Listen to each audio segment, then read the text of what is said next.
The untitled film stills are quite simply the most important work of art that was made in the 20th century.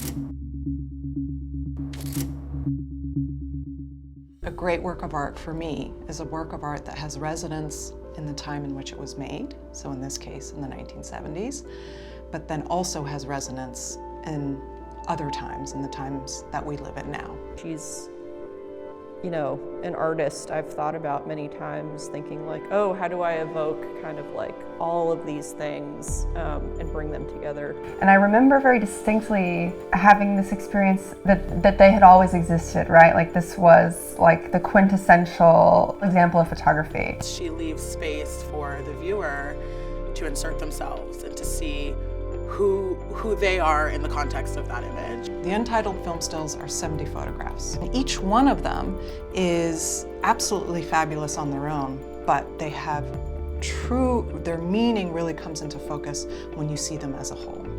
Because in those 70 untitled film stills, you see these female characters. They're archetypes, they're stereotypes, and these archetypes are known to us through film, TV, through the popular media from which she is drawing. When we look at Cindy's work and she is going back to the 1950s housewife, the reason why that is meaningful is because that is in many ways the definition of perfect femininity.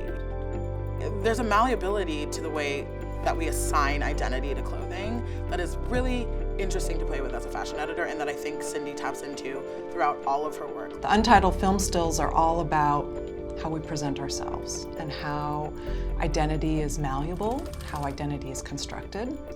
But it's also about how photography is complicit in the malleability of identity, which of course now in the age of social media, we know this.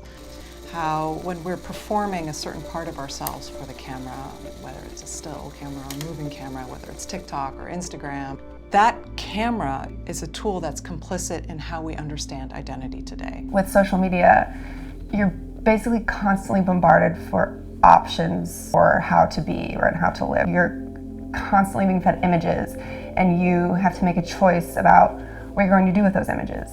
So one of the works in the untitled film stills that stays with me, or that I think a lot about, is untitled number 6. What I love about that picture is you see the shutter release, and the wire to the shutter release is sort of in and amongst the bed sheets on the bed that she's splayed on. If you look carefully, the untitled film stills, they announce themselves as constructed.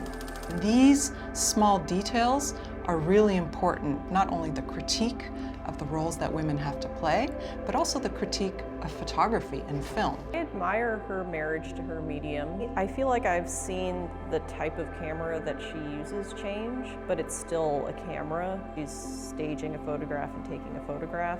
So this idea of a representation is very much of our moment and very much speaks to our moment, where we understand intuitively in our social media age the constructed nature of images. And what I really connect to in Cindy's work is the idea that all of the artifice you're seeing in the photo, it's actually so far removed from the actual subject of the picture. It's not quite right to say that Cindy Sherman's work is prescient so much as that it is responding to issues that only became bigger issues over time. It's important to recognize that it isn't new, right? The things that we're doing online are not new. And if we're performing our identities online, that's because we are people who perform our identities. That is actually who we are. I would say a through line in the work is really the address of gender roles, and specifically women and their role within a kind of mediascape. It's in many ways a send-up of the fashion industry and those kind of impossible standards, but she also loves fashion. I mean, this is an artist and a woman who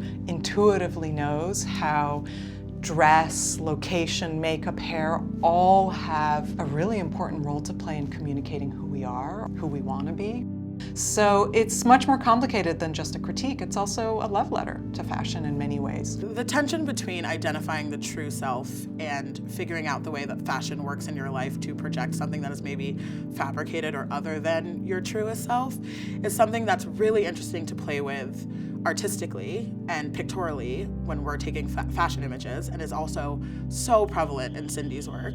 And I think that that tension is something that is universally applied, insofar as the fact that what we look like, for better or for worse, is a huge part of our identity. It has absolutely formed my understanding of contemporary art.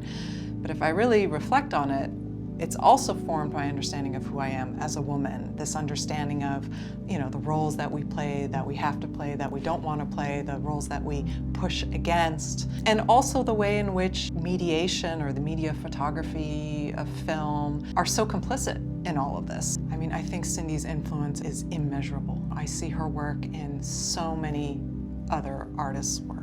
It's very rare in the contemporary art world that you have an artist that also enters the cultural sphere, and she absolutely has in so many ways.